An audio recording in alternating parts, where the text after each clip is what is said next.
Astaghfirullah wabarakatuh.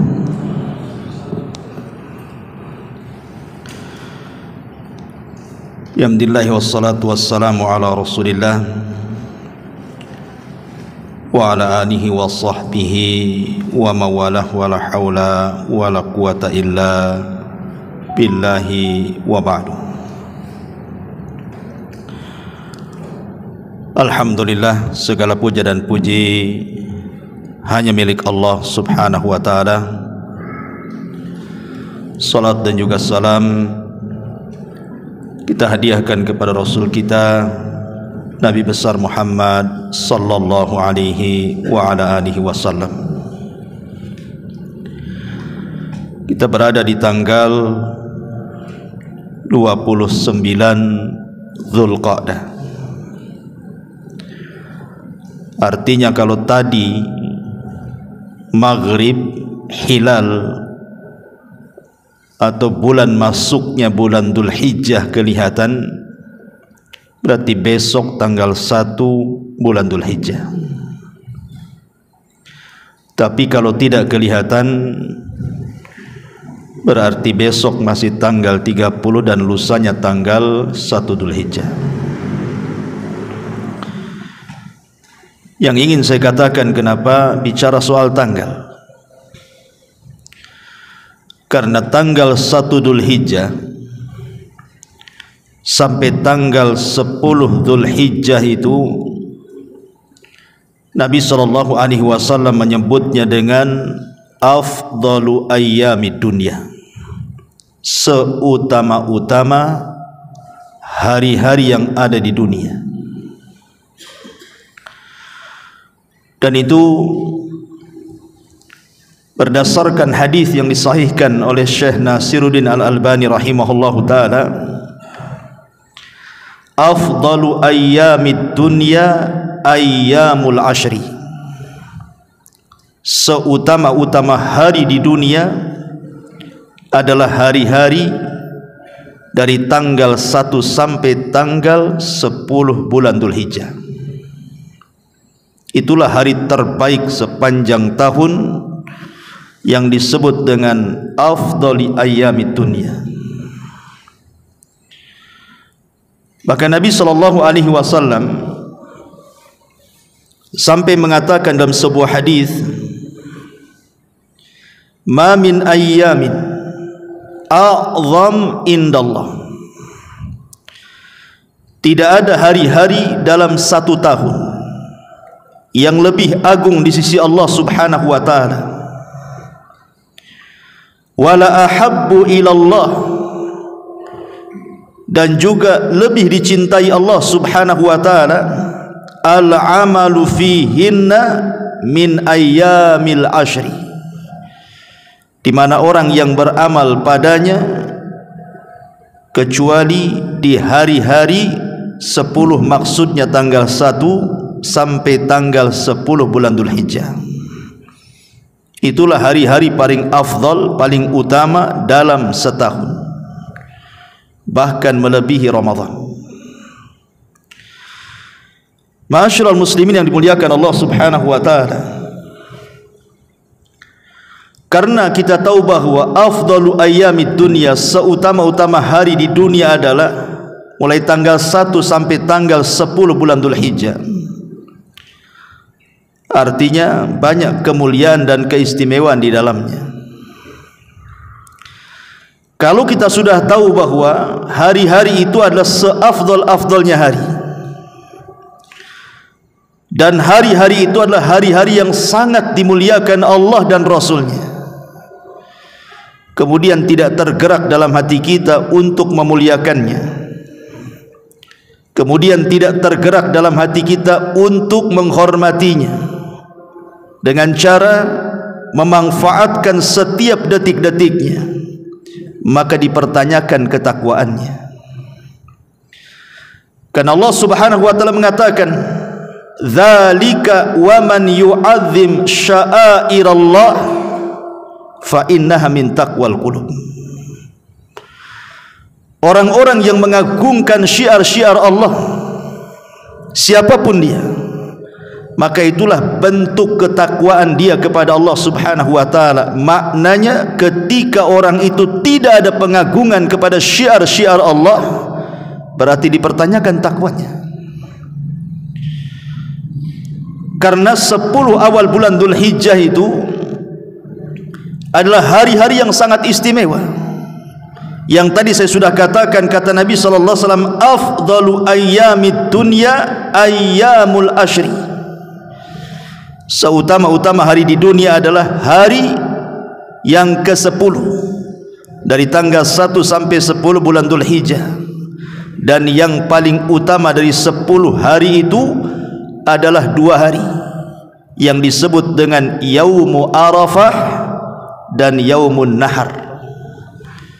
Dan dari 2 perkara ini yang paling afdal adalah Yaumun Nahar, hari Idul Adha, saat manusia melakukan penyembelihan kurban. Ma'asyiral muslimin yang dimuliakan Allah Azza wa Jalla, maka kesempatan malam ini kita akan fokus membahas tentang fadilah, keutamaan-keutamaan di dalam hari-hari yang paling istimewa di dunia ini, dan apa saja aktivitas yang harus kita lakukan selama hari itu berjalan kepada kita. Ma'asyiral muslimin yang dimuliakan Allah Azza wa Jalla, Allah Subhanahu wa taala sudah mentakdirkan kepada kita ada musim-musim dalam 1 tahun itu, di mana musim-musim itu penuh dengan kebaikan. Orang yang beramal di dalamnya akan dilipat gandakan oleh Allah Azza wa Jalla pahalanya. Dan itu ada di 10 awal bulan Dzulhijjah. Selain daripada 10 awal bulan Dzulhijjah ini bagian daripada Ashhurul Hurum, bulan-bulan mulia, sebagaimana yang diisyaratkan dalam surah At-Taubah 36. Lebih daripada itu, Allah Subhanahu wa taala menjadikan sumpah di dalam Al-Qur'anul Karim, di mana Allah mengatakan wal fajri walayalin ashri, demi waktu fajar dan demi malam-malam yang 10. Para ulama tafsir sekelas Abdullah ibn Abbas radhiyallahu anhuma, Al-Imam Qatadah, Al-Imam Al-Qamah, Al-Imam Al-Mujahid, dan mereka adalah imam-imamnya ahli tafsir, sepakat mentafsirkan bahwa layalin ashri dalam suratul Fajr adalah 10 awal bulan Dzulhijjah, tanggal 1 sampai tanggal 10. Dan kaidah Al-Quran ma'ruf, tidak mungkin Allah Subhanahu wa ta'ala bersumpah dengan makhluknya kecuali makhluk itu sangat istimewa. Karena tidak semua makhluk yang Allah ciptakan dijadikan sumpah dalam Quran.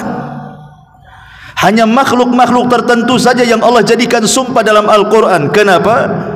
Karena pada makhluk yang dijadikan sumpah Allah itu terdapat kemuliaan dan keistimewaan yang tidak dimiliki makhluk lainnya. Dan ketika Allah bersumpah dengan layalil ashri, 10 awal bulan Dzulhijjah, karena di dalamnya terdapat keistimewaan yang luar biasa. Antaranya disitulah musim-musim kebaikan.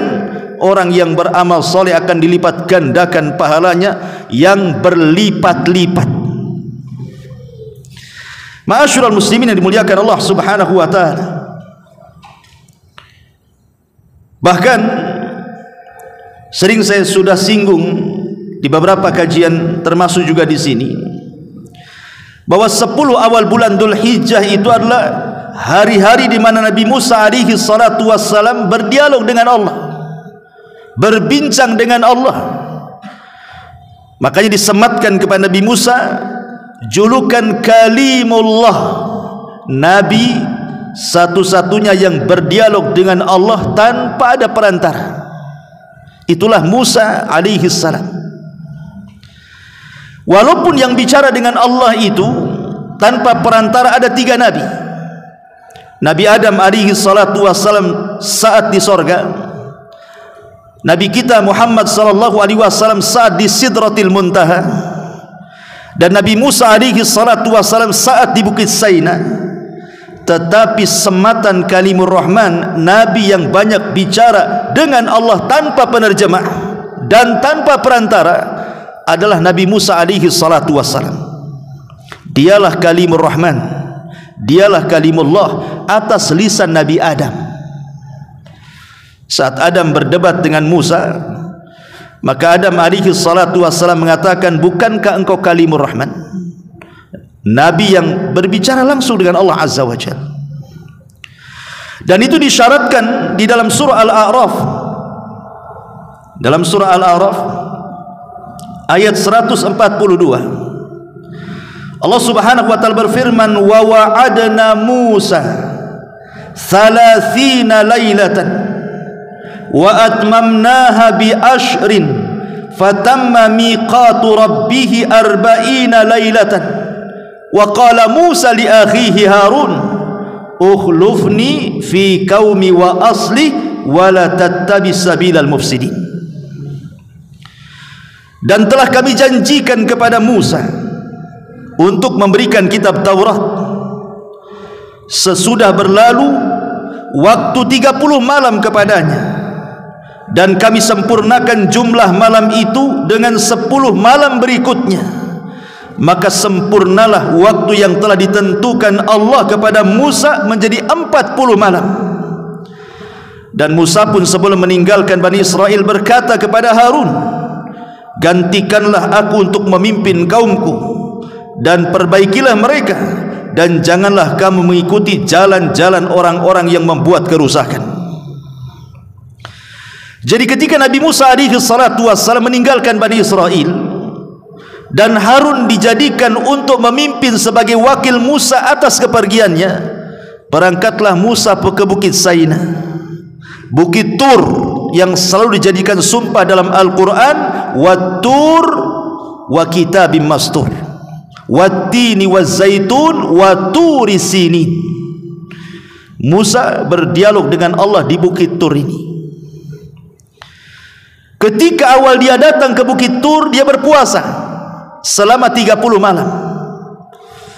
Selesai dia berpuasa 30 malam, hampir dia mau berbuka, tapi Allah katakan jangan berbuka, tambah lagi 10 hari. Maka dia pun berpuasa kembali dengan menambah dari 30 malam ditambah menjadi 10 malam berikutnya. Maka genaplah puasa Nabi Musa sebanyak 40 malam. Setelah itu baru Allah Subhanahu wa taala menganugerahkan kepada Musa karunia besar dengan turunnya Taurat untuk menjadi undang-undang Bani Israel. Kapan ini terjadinya? Di tanggal 10 awal bulan Dzulhijjah. Ma'asyiral muslimin yang dimuliakan Allah Subhanahu wa taala, bahkan sebagian para ulama sampai mengatakan bahwa ketika Allah Subhanahu wa taala mengusap pundak Adam, kemudian keluarlah ruh dari pundak Adam itu. Kemudian setelah ruh itu keluar, dan ruh itu adalah anak turunan Adam yang kelak akan menjadi turunannya, sejak itu sampai kiamat dibangkitkan, maka mereka diletakkan di alam ruh. Disitulah Allah Subhanahu wa taala membuat perjanjian dengan seluruh ruh-ruh dari turunan Adam yang akan lahir ke bumi. Allah Subhanahu wa taala katakan dalam surah Al-A'raf, alastu bi rabbikum, bukankah aku Rabb kalian? Qalu, para ruh itu mengatakan, bala syahidna, ya kami sangat menyaksikan apa yang kau katakan wahai Rabb kami. Ada yang mengatakan bahwa ketika Allah Subhanahu wa taala membuat perjanjian dengan alam roh itu terjadi pada hari Arafah, dan hari Arafah itu bagian daripada 10 hari dari tanggal 1 sampai tanggal 10 Dzulhijjah. Artinya ini keistimewaan besar. Belum lagi kalau kita melihat sejarah, di 10 awal bulan Dzulhijjah ini turun ayat di mana ayat ini menjadi ayat yang luar biasa bagi kita kaum muslimin tentang kesempurnaan Islam. Allah Subhanahu wa taala turunkan ayat surah Al-Maidah ayat 3. Al-yauma akmaltu lakum dinakum wa atmamtu alaikum ni'mati wa raditu lakumul Islam madina. Hari ini kusempurnakan kepada kalian agama kalian. Kusempurnakan nikmatku untuk kalian dan kuridhai Islam sebagai agama kalian. Disebutkan dalam riwayat Bukhari dan Muslim dari Umar bin Khattab radhiyallahu an, datang seorang Yahudi kepada Amirul Mukminin Umar bin Khattab, kemudian mengatakan, ya Amirul Mukminin, ayatun fi kitabikum taqra'unaha law alaina ma'syaral yahud nazalat lattakhadna dzalikal yawma ida. Orang Yahudi ini ngomong sama Umar, wahai Amirul Mukminin, aku mendengar satu ayat yang selalu kalian baca. Kalau seandainya ayat itu turun kepada kami bangsa Yahudi, tentu kami akan jadikan turunnya ayat tersebut menjadi hari raya kami. Kemudian Umar radhiyallahu anhu mengatakan, ayu ayatin, ayat yang mana yang kau maksud? Kemudian Yahudi ini membacakan surah Al-Maidah ayat 3, al-yauma akmaltu lakum dinakum wa atmamtu alaikum ni'mati wa raditu lakumul Islam madina. Aku sempurnakan kepada kalian agama kalian, ku sempurnakan nikmatku untuk kalian, bahkan ku redhoi Islam sebagai agama kalian. Apa kata Umar? Umar radhiyallahu anhu sambil bangkit kemudian mengatakan, qad arafna dzalikal yaum wal makana alladhi nuzilat fihi 'ala an-nabiy sallallahu alaihi wasallam wa huwa qa'imun bi Arafah yaumal jum'ati. Apa kata Umar? Sungguh aku, kata Umar, tahu ayat itu kapan turunnya, di mana turunnya. Saat turun kepada Nabi sallallahu alaihi wasallam, ketika itu Rasul sedang berdiri di padang Arafah pada hari Arafah, pada hari Jumat ayat itu turun. Artinya surah Al-Maidah ayat 3 ini turun di antara hari-hari yang merupakan afdalu ayyamid dunya, seafdal-afdalnya hari di dunia, tanggal 1 sampai tanggal 10. Karena hari Arafah itu tanggal 9. Hari Arafah tanggal 9, artinya di tanggal 9 bulan Dzulhijjah ini turun ayat kesempurnaan Islam. Dan ini tidak ada pada agama yang lainnya. Tidak ada pada agama yang lain, apakah Yahudi ataukah Nasrani, tidak ada ayat yang turun tentang kesempurnaan agama mereka. Makanya Islam itu agama yang sangat sempurna, mengatur segala urusan manusia, sampai kepada urusan jamban sekalipun diatur dalam Islam itu. Sampai Salman Al-Farisi radhiyallahu an berdialog dengan seorang Yahudi dan mengatakan, ya Salman, apakah sahibukum, maksudnya Nabi sallallahu alaihi wasallam, tu'allimukum kulla syai'i hatta al-khira'ah, mengajarkan sesuatu sampai pada urusan jamban? Maka dengan bangganya Salman berdiri dan mengatakan, ajal, betul, Nabi kami Muhammad sallallahu alaihi wasallam yu'allimuna kulla syai'in hatta al-khira'ah, telah mengajarkan segala sesuatunya sampai kepada urusan jamban.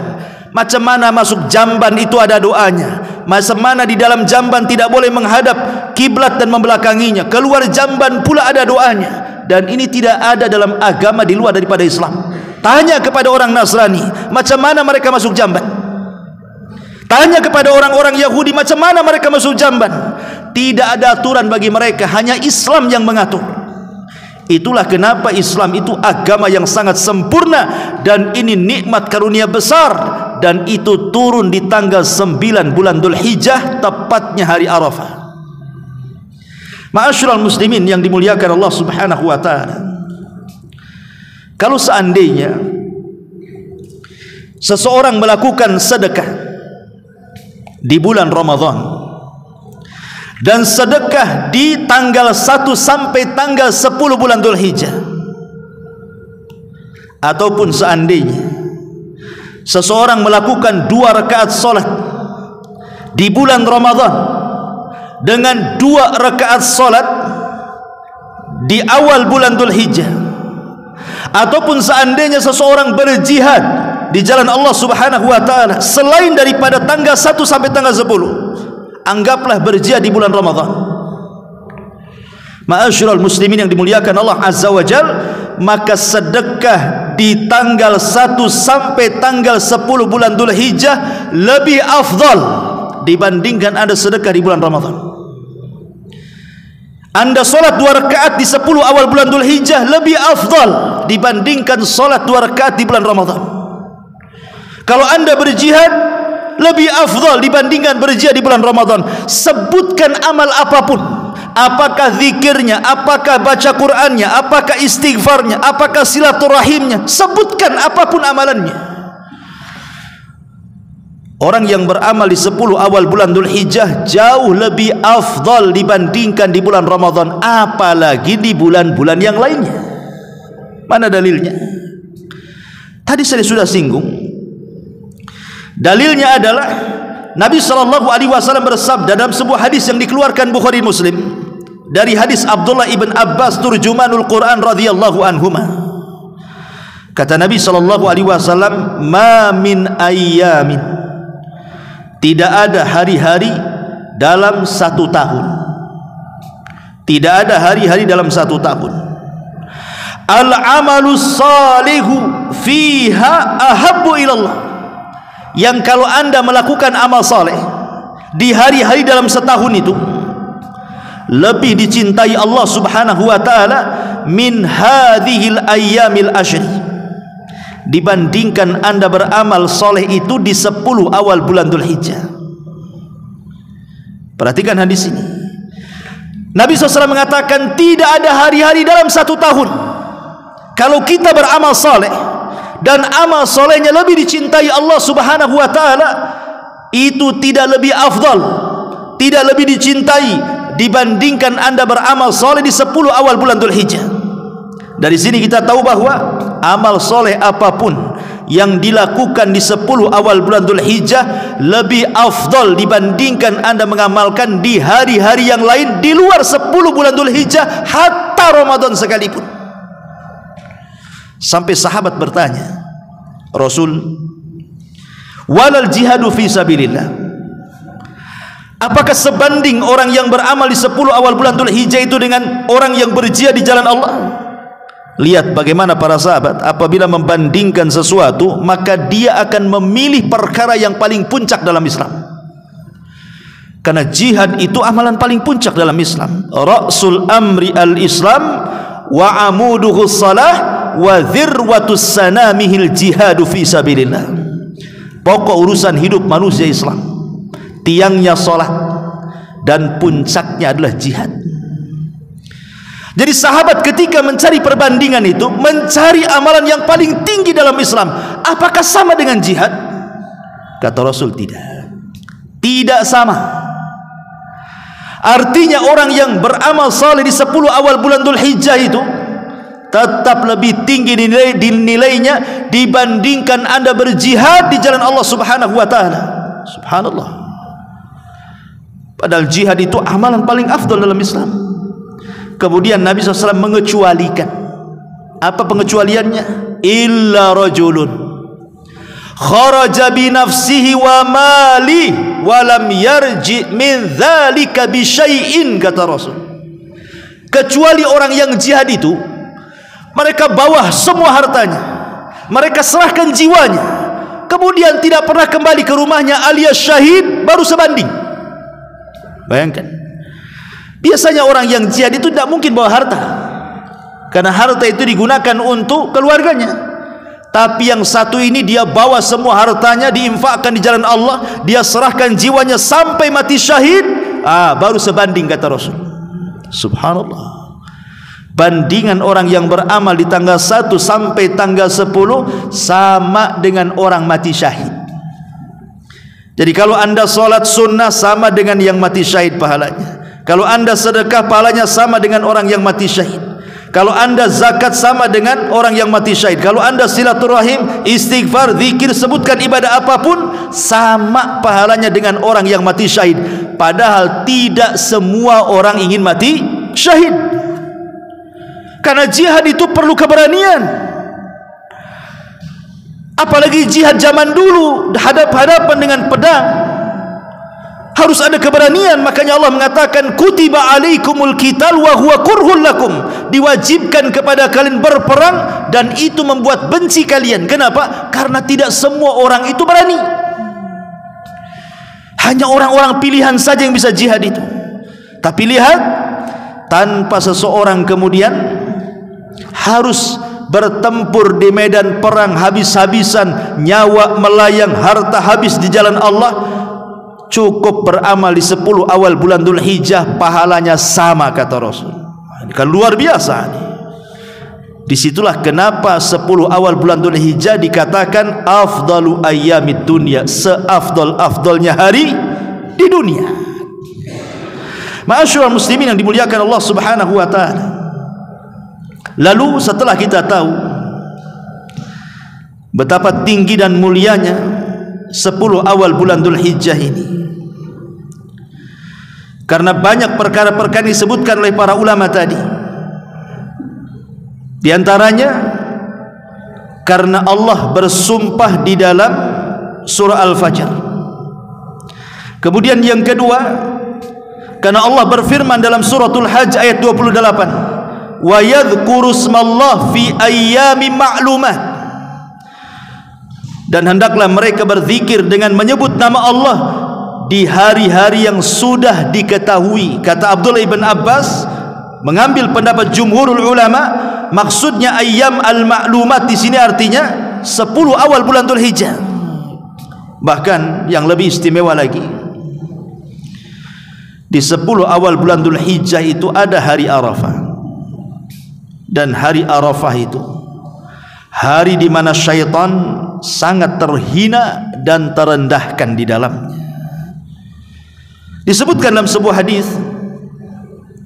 Nabi SAW mengatakan, ma ru'ya syaitan yauman huwa fihi asghar wala adhar wala ahqar wala aghyab minhu fi yaumi Arafah. Wa ma dzaka illa lima ra'a min tanazzulir rahmati wa tajawuzillahi azza wa jalla anidz dzunubil idham illa ma uriya yauma badrin. Qila wa ma ra'a yauma badrin ya Rasulullah? Qala amma innahu qad ra'a Jibril yaza'ul malaikata. Kata Nabi sallallahu alaihi wasallam, tidaklah setan dalam satu hari dalam setahun itu merasa rendah, merasa terhina, merasa terkecilkan, tidak ada harganya kecuali pada hari Arafah. Kenapa? Rasul mengatakan karena pada hari Arafah turun rahmat yang begitu banyak dari langit ke bumi. Kemudian Allah Subhanahu wa taala mengampuni banyak hamba-hambanya. Artinya dengan dua perkara inilah turunnya rahmat dan turunnya ampunan Allah Azza wa Jal. Sementara tujuan setan adalah bagaimana orang putus asa dari rahmat, bagaimana orang itu berbuat dosa, turun pula rahmat. Allah ampuni pula orang-orang yang sedang berwukuf di Arafah itu. Terhinalah setan di sini. Dan juga pada hari Badar, maksudnya pada perang Badar, karena setan melihat malaikat Jibril memimpin 5.000 malaikat, makanya setan lari, terhina. Jadi hari Arafah itu adalah hari yang sangat istimewa. Bahkan Al-Imam Hasan Al-Basri rahimahullahu ta'ala ataupun Abdullah ibn Mubarak rahimahullahu ta'ala, dia mengatakan ji'tu ila Sufyan Ats-Tsauri asyiyata Arafah. Satu hari, kata Abdullah ibn Mubarak, aku mendatangi Sufyan Ats-Tsauri. Ketika itu dia sedang wukuf di Arafah. Dan dia melihat Sufyan Ats-Tsauri itu wa ainahu tadrifan. Kedua matanya mencucurkan air mata dan tidak berhenti, terus menangis. Kemudian Abdullah ibn Mubarak rahimahullahu ta'ala bertanya akan tangisan Sufyan Ats-Tsauri. Kata Sufyan Ats-Tsauri mengatakan, alladzi yadhunnu anna Allah la yaghfiru lahu. Orang yang paling buruk adalah orang yang menyangka bahwa Allah Subhanahu wa taala tidak mengampuni manusia sebanyak orang yang sedang wukuf di Arafah ini, katanya. Kalau ada orang mengatakan Allah tidak akan mengampuni orang-orang itu, salah dia. Disitulah Allah Subhanahu wa taala banyak memerdekakan hamba-hambanya.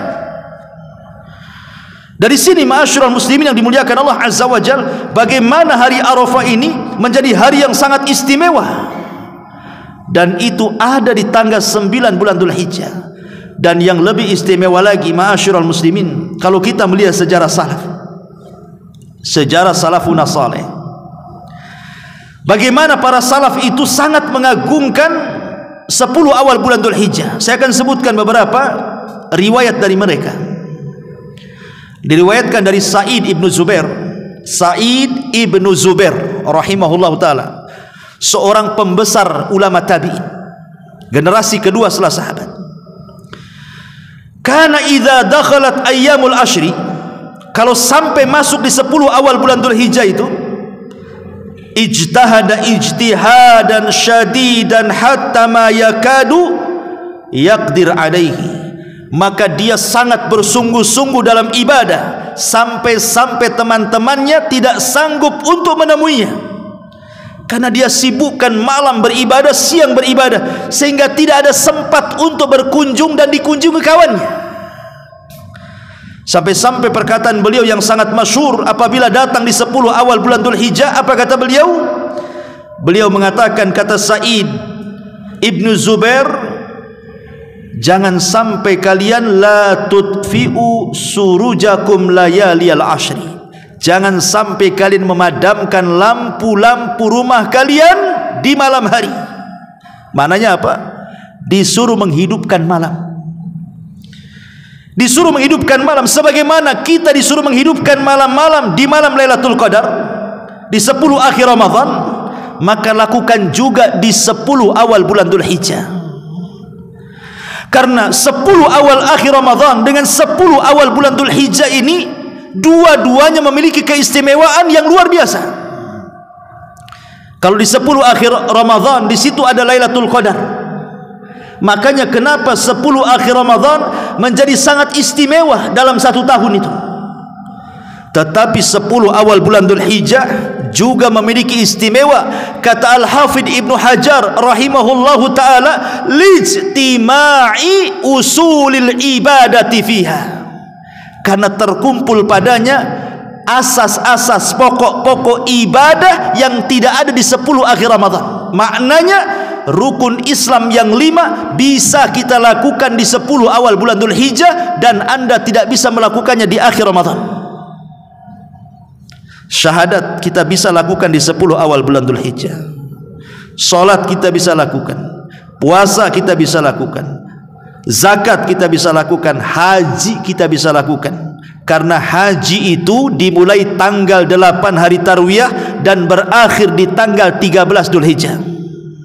Tapi permulaannya di tanggal 8. Tapi di akhir Ramadan tidak ada haji.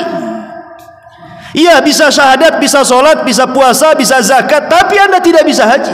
Makanya kata Al-Hafidh Ibnu Hajar, boleh jadi ini yang mengakibatkan kemudian 10 awal bulan Dzulhijjah ditinjau siangnya jauh lebih istimewa dibandingkan 10 akhir Ramadan.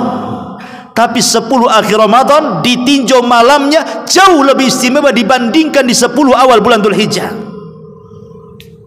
Ma'asyiral muslimin yang dimuliakan Allah Azza wa Jalla. Sebab itulah maka bagaimana Sa'id ibnu Zubair menyarankan agar kita menghidupkan malam-malam itu.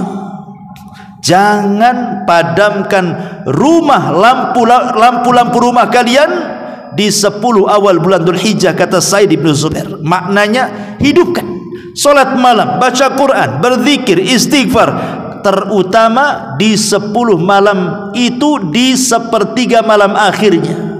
Disitulah Allah turun, malaikat turun. Bahkan Allah katakan, man yad'uni fa astaghfir, man yad'uni fa astajibalah, wa man yastaghfiruni fa'aghfirlah, wa man yas'aluni fa'utiya. Siapa yang minta ampun ku ampuni, siapa yang berdoa ku ijabah, dan siapa yang minta ku kasih permintaannya, kata Allah.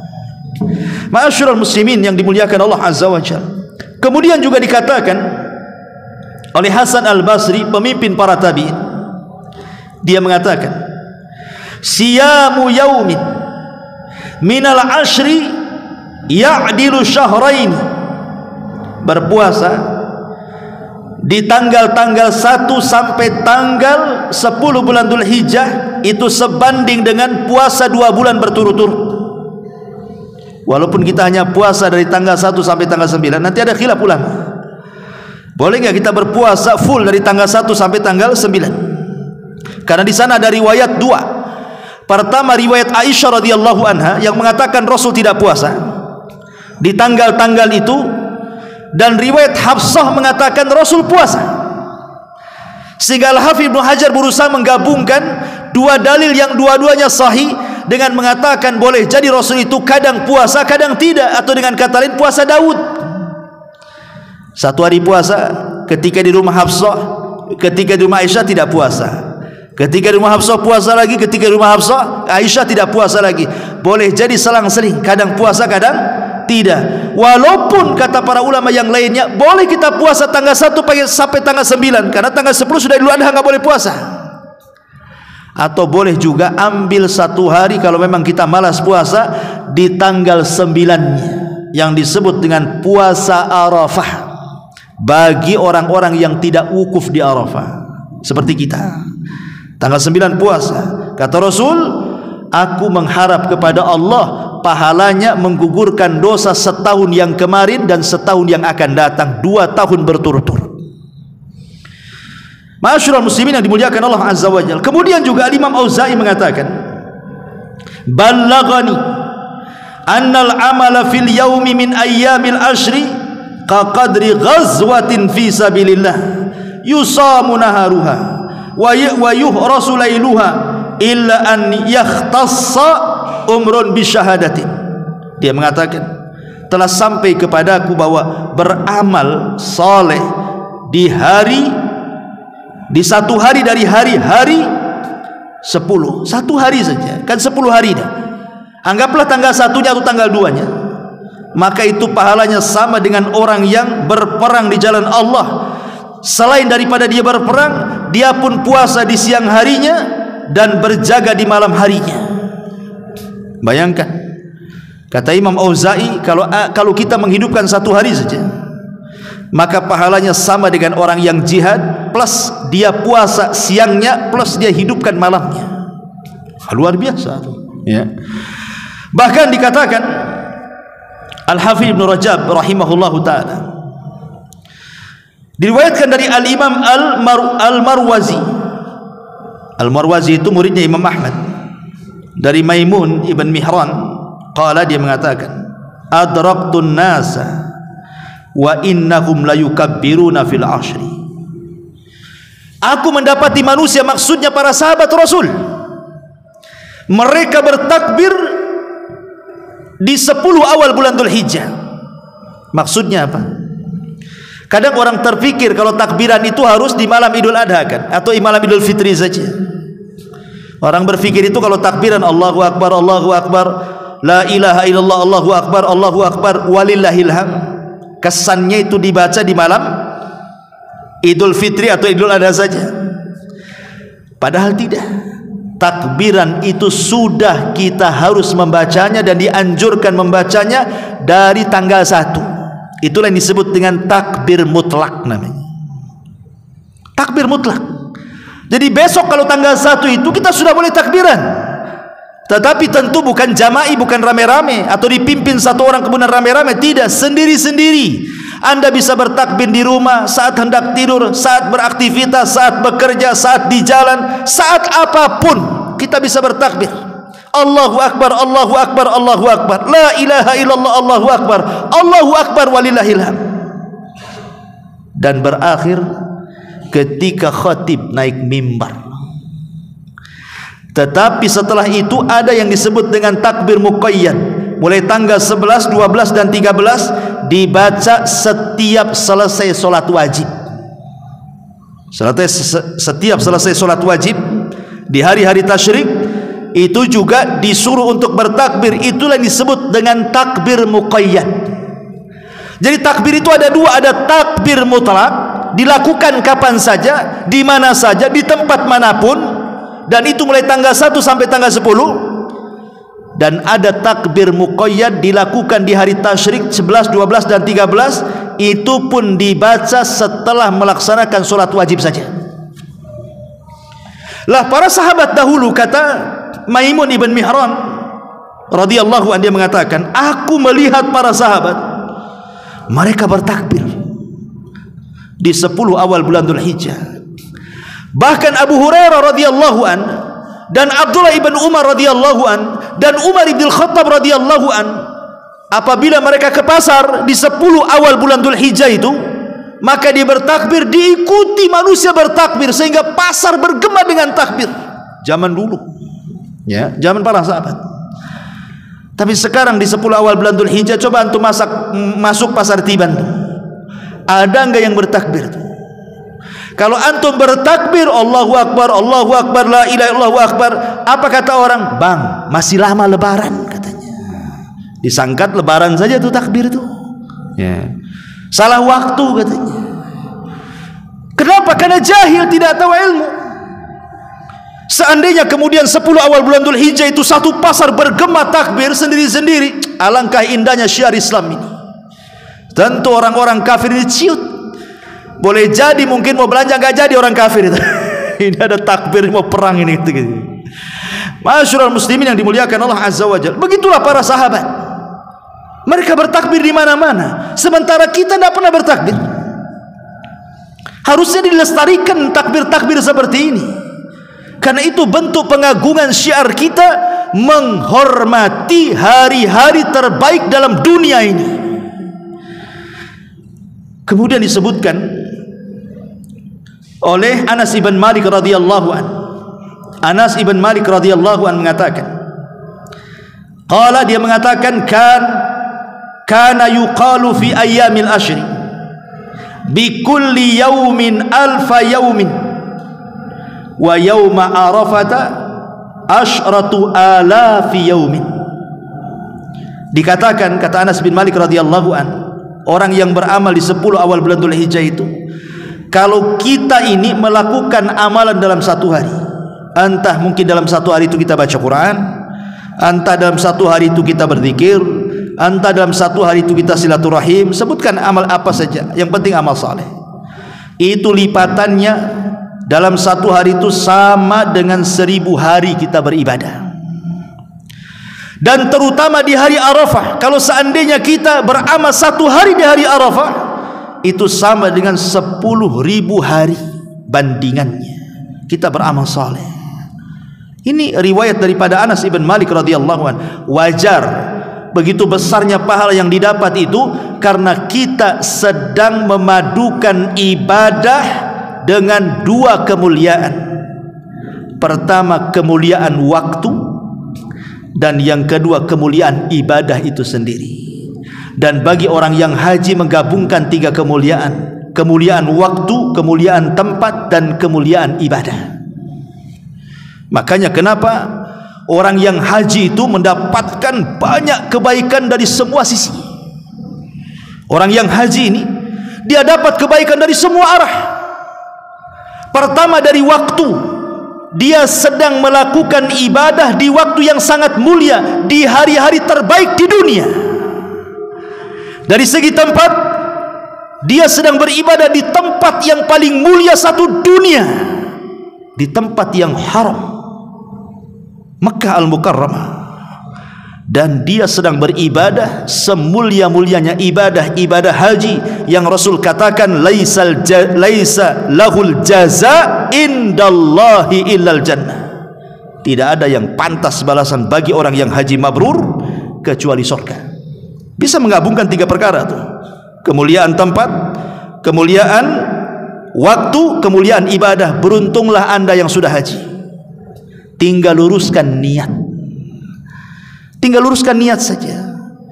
Boleh jadi dulu waktu haji itu kurang bagus lah niatnya. Pergi haji itu pengen dipanggil Pak Haji kan gitu. Kalau 2 kali juga haji, 3 kali ya haji kan gitu. Atau mungkin niatnya keliru, karena mungkin disinggung tetangganya, lu orang kaya tapi tak mau haji, nanti gitu.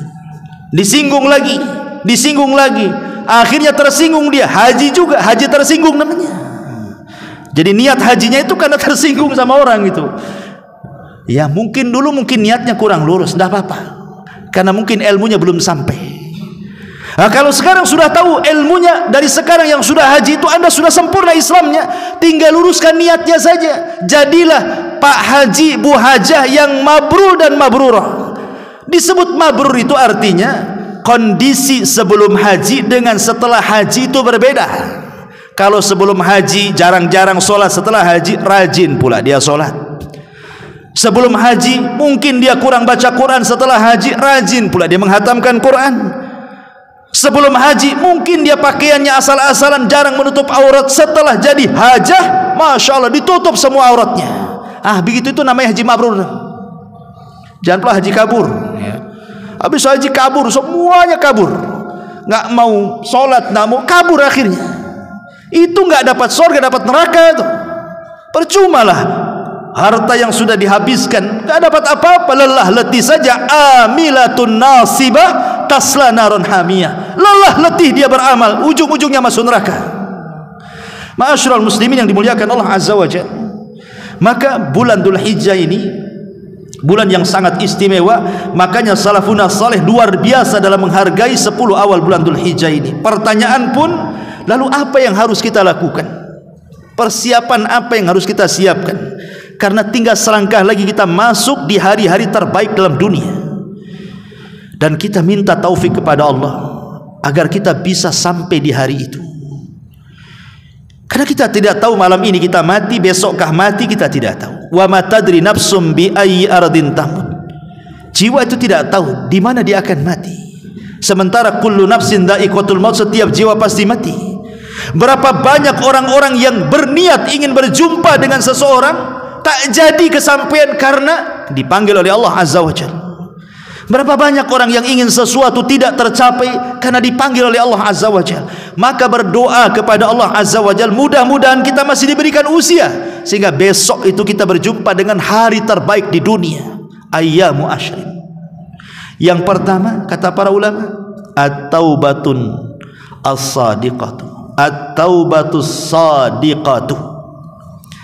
Dari sekarang malam ini kita tobat dengan tobat yang jujur, bertobat kepada Allah Azza wa Jalla. Karena dosa itu yang melemahkan ibadah. Kalau kita masih maksiat hari ini, masuk tanggal 1 sampai tanggal 10, nggak ada jaminan Anda rajin ibadah.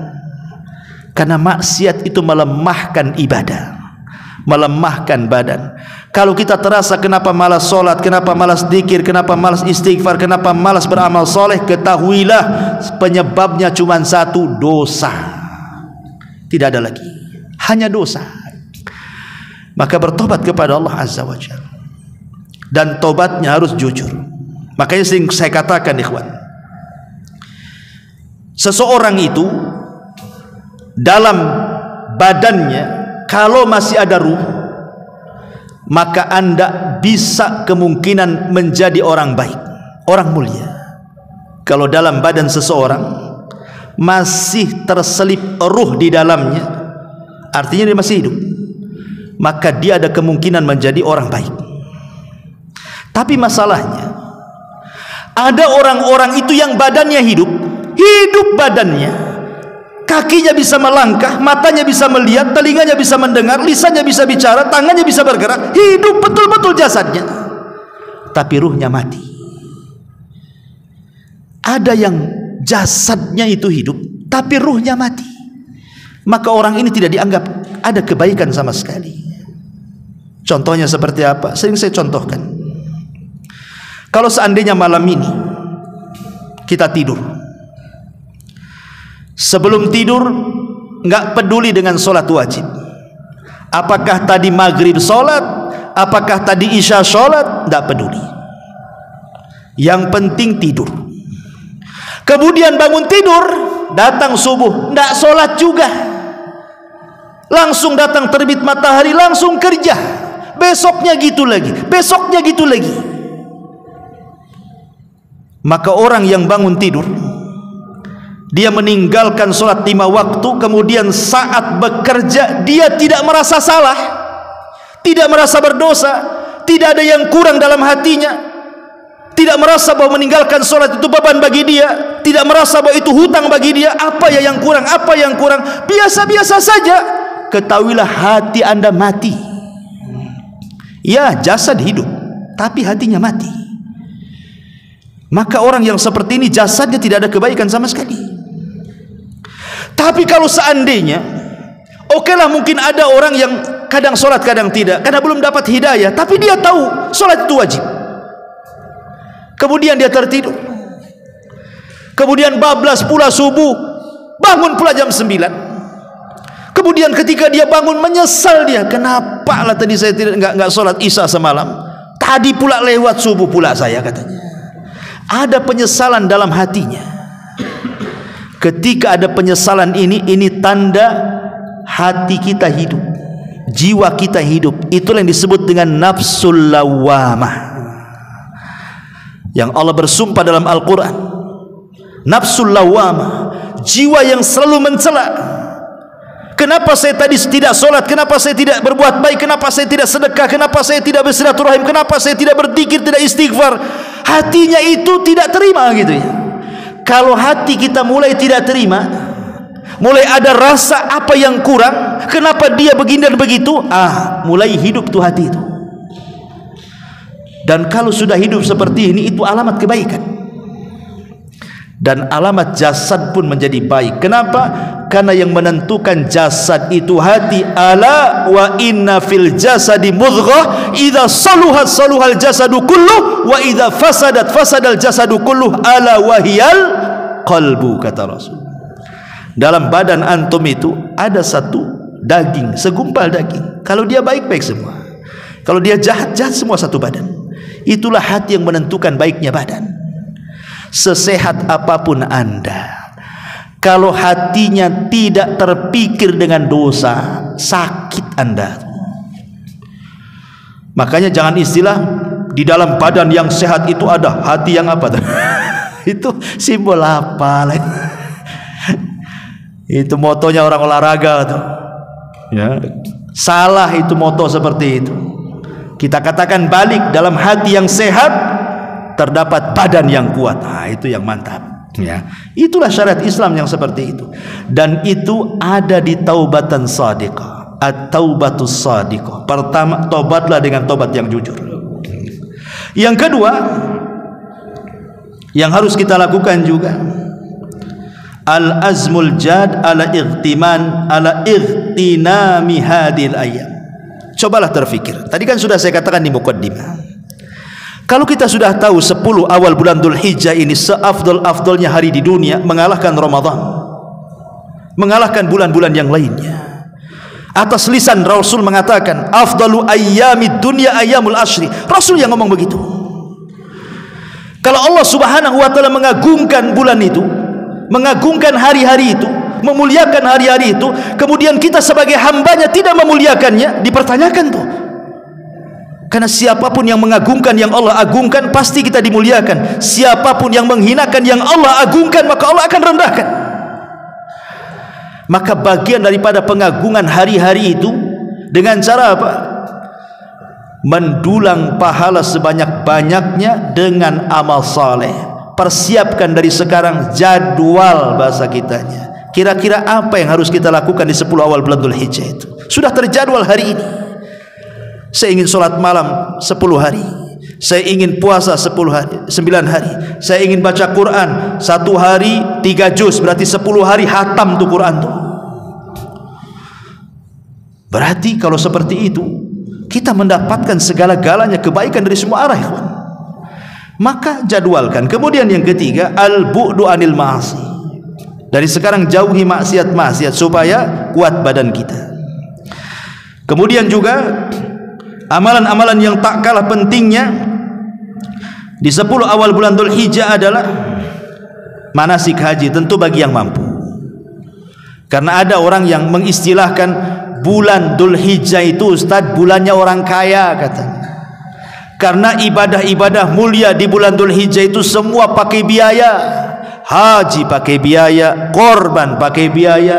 Lah aku ini orang miskin, untuk makan pun susah, tak mungkin pula haji. Korban saja saya dapat kupon malah, suruh baris dapat daging. Bukannya saya berkorban. Kadang-kadang niatnya dapat daging, pulang pula dapat tulang. Apa enggak korban perasaan tuh? Niatnya dapat pengen daging kan itu, pulang pula bojeroan. Dagingnya diselip panitia. Ma'asyiral muslimin yang dimuliakan Allah Azza wa Jalla. Jadi kalau ada orang berpikir bulan Dzulhijjah ini bulannya orang kaya, salah. Orang miskin pun bisa mendapatkan amalan haji dan amalan kurban. Dengan cara apa? Rasul mengatakan, barang siapa yang sholat subuh berjamaah kemudian tidak beranjak dari tempatnya, dia pun berzikir dan membaca Quran sampai syuruk, sampai matahari terbit, lakukan 2 rakaat syuruk, kata Rasul, pahalanya kahajjati wal umrati taman, seperti haji dan umrah secara sempurna. Kan bisa kita mendapatkan amalan haji itu, hanya duduk sebentar saja mulai subuh sampai syuruk loh ya. Habis sholat 2 rakaat syuruk sama pahalanya dengan orang yang haji lelah letih sampai ke sana. Jadi nggak ada alasan orang miskin ingin dapat pahala haji, bisa. Walaupun kenikmatannya berbeda, tapi pahalanya sama. Ataupun kita tidak bisa kurban, macam mana saya dapat ibadah kurban? Gampang, dengan ghibtah. Ghibtah itu apa? Hasad yang terpuji. Hasad itu ada 2, ada hasad yang tercela, ada hasad yang terpuji. Kalau hasad yang tercela, berangan-angan kenikmatan orang hilang dan berpindah kepada dia. Tapi kalau hasad yang terpuji, bahasa hadis disebut ghibtah namanya. Itu bahasa ulama disebut ghibtah. Ghibtah itu apa? Ghibtah itu berangan-angan memandang orang kaya yang korban, dalam hatinya mengatakan, ya Allah, kalau aku punya uang seperti dia, aku pun akan berkorban seperti dia, maka kita dan dia pahalanya sama. Kan enak tuh ya. Kalau bisa jangan yang korban kambing nengoknya, yang nengok yang korban unta. Lu enak kali itu di Arab tuh unta. Coba saya kalau kayak Syekh ini, dapatlah kita pahala kurban unta. Ya. Ma'asyiral muslimin yang dimuliakan Allah Azza wa Jalla. Jadi manasik haji bagi yang diberikan kemampuan. Yang selanjutnya adalah puasa. Tadi saya sudah jelaskan, perbanyak puasa. Ya. Bisa mulai tanggal 1, ada juga beberapa tanggal 1 sampai tanggal 9 berpuasa tiap hari, tidak apa-apa. Ataupun kalau tidak sanggup puasa Daud, sehari puasa sehari tidak. Atau kalau tidak sanggup ambil Senin Kemisnya ya. Atau kalau tidak sanggup ya sudah ambillah tanggal 9-nya. Kalau tidak sanggup ya enggak niat puasa memang ya. Itu sudah tinggal tanggal 9 loh, masa enggak sanggup juga. Jadi puasa ini penting karena Rasul mengatakan man shoma yauman. Apa kata Rasul? Man shoma yauman fi sabilillah ba'adallahu wajhahu anin nari sab'ina kharifah. Barang siapa yang berpuasa 1 hari saja, puasa sunnah, maka wajahnya akan dijauhkan dari api neraka sejauh 70 musim ataupun 70 tahun perjalanan. Coba bayangkan kalau anda jalan 70 tahun tidak berhenti, sampai mana tuh? Itulah dijauhkan wajah kita dari api neraka 1 hari saja. Apalagi 2 hari, apalagi dilipatkan saja itu jauhnya ya. Kemudian juga yang tak kalah pentingnya adalah sholat, terutama sholat wajib. Kalau bisa jaga sholat sunnahnya. Sholat sunnah berbagai macam sunnahnya kan banyak tuh, mulai rawatibnya, mulai tahajudnya, mulai witirnya, tahiyatul masjidnya, sholat sunnah wudunya, duhanya, macam-macam sholat sunnah itu ya. Kemudian juga perbanyak zikir, karena zikir itu ibadah subhanallah ringan. Semua orang bisa melakukannya, anak kecil bisa melakukannya, orang remaja bisa melakukannya, orang tua bisa melakukannya, orang perempuan bisa melakukannya, laki-laki bisa melakukannya. bisa sambil duduk, bisa sambil baring, bisa sambil berjalan. Orang sehat bisa melakukannya, orang sakit pun bisa melakukannya. Pokoknya zikir itu semua orang bisa melakukannya. Tapi lihat kata Nabi SAW, ala unabbiukum, maukah kuhabarkan kepada kalian, bi khairi a'malikum, sebaik-baik amal kalian, wa azkaha inda malikikum, lebih bersih di sisi Rabb kalian, wa arfa'uha fi darajatikum, akan diangkat derajat kalian, wa khairun lakum min infaqiz zahabi wal waraq, lebih baik daripada infak emas dan perak. Kemudian wa khairul lakum min antalqau aduwakum fatadribu a'naqahum wa yadribu a'naqakum, lebih baik daripada engkau jihad, kau penggal kepala musuh atau kau dipenggal oleh musuh. Kemudian sahabat mengatakan, amalan apa itu? Maka Rasul mengatakan, dzikrullahi azza wajal, berzikir, banyak-banyak berzikir, terutama zikir yang tadi saya sebutkan, terangkai dari 3 zikir. Apa itu? Takbir, tahlil dan tahmid. Takbir, tahlil, tahmid. Allahu akbar, Allahu akbar, Allahu akbar, ini takbir. La ilaha illallah, Allahu akbar, ini tahlil. Allahu akbar walillahil ham, ini tahmid namanya. Menggabungkan 3 zikir itu, atau dengan kata lain takbiran lah bahasa kita, ya. Ma'asyiral muslimin yang dimuliakan Allah azza wajalla. Kemudian juga sedekah. Coba bayangkan, antum punya uang 100.000, antum pecah jadi 10 ribuan kan. Setiap hari antum kasih 10 sampai 10 hari, Masya Allah, 10 kali kita dapat pahala syahid. 10 kali kita bisa dapat syahid. Pecah saja dari 100.000 jadi 10 ribuan. Setiap hari kita infak kan, nampak ada kotak masjid cemplung sampai Idul Adha. Masya Allah, berapa banyak kita akan dapatkan dari pahala sedekah itu. Termasuk juga adalah al-udhiyatul id. Ini juga yang paling penting juga. Kalau Allah takdirkan punya rezeki, kurban, berkurban. Kalau punya rezeki, karena Nabi tidak pernah meninggalkan kurban sampai meninggal.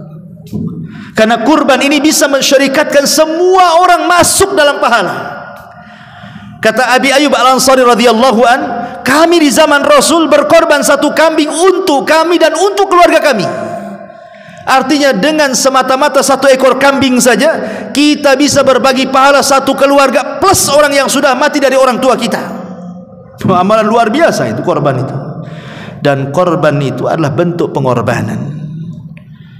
Berawal dari pengorbanan jadi kurban. Karena kalau tidak ada pengorbanan tidak ada kurban. Dan kurban ini banyak faedah di dalamnya yang luar biasa, sudah sering saya jelaskan. Dan banyak lagi secara umum kata para ulama, selama dari tanggal 1 sampai tanggal 10 adalah al-ikthar minal a'malis salihati umuman, perbanyak amal soleh secara umum, entah istighfarnya, entah silaturahimnya, entah tersenyum kepada saudaranya. Bukan kata basumu kali akhika sadaqah, senyum kamu kepada saudaramu itu sedekah, ya. Entah melihat kemungkaran dicegah, mengajak orang kepada kebaikan, dan banyak kebaikan. Sampai di jalan nampak ada paku, ini bahaya orang lewat, ambil, itu imatatul adza namanya. Membuang hal-hal yang akan menyakiti orang ramai. Nampak batu besar, ini bahaya nih kalau motor lewat, ambil, turun. Apa sulitnya? Ini tetangga sakit, ya. Kalau dia naik ojek, naik taksi mahal, kita punya kendaraan, antar, apa susahnya? Banyak amalan-amalan yang ada di masyarakat ini. Dan kalau itu dilakukan di tanggal 1 sampai tanggal 10, berarti kita sedang memadukan amal soleh dengan kemuliaan hari terbaik dalam dunia. Manfaatkan hari itu. Wallahu a'lam bishawab. Ini sekedar nasihat saja. Semoga Allah Subhanahu wa taala mempertemukan kita dengan 10 awal bulan Dzulhijjah. Subhanaka wa bihamdika asyhadu an la ilaha illa anta astaghfiruka wa atubu ilaik. Allahu ta'ala alam. Assalamualaikum warahmatullahi wabarakatuh.